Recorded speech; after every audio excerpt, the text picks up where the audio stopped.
there is a lot happening in these chapters. Um, because the kids are getting into the ages of say 15 and 16, so the guardian thinks that um, it is probably a good time to tell the kids they that they may not be able to pursue their dreams. They because they will become organ donors eventually.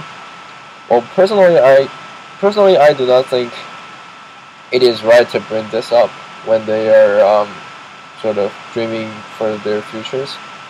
That is kind of brutal.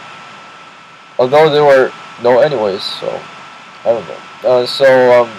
Well, the kids anyways they do not have enough say knowledge on donation, so they're not able to completely understand the concept that Miss Lucy is describing. Um, Other than that, the kids is also discussing about sex. They're I'll say they're always curious, like us, even though what their concern is um, probably irrelevant to their school life. Some of these are even say ridiculous in my perspective.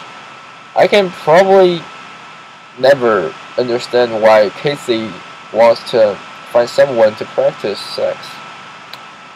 They're, I mean, they're clearly uneducated on this issue, and say they don't really need to.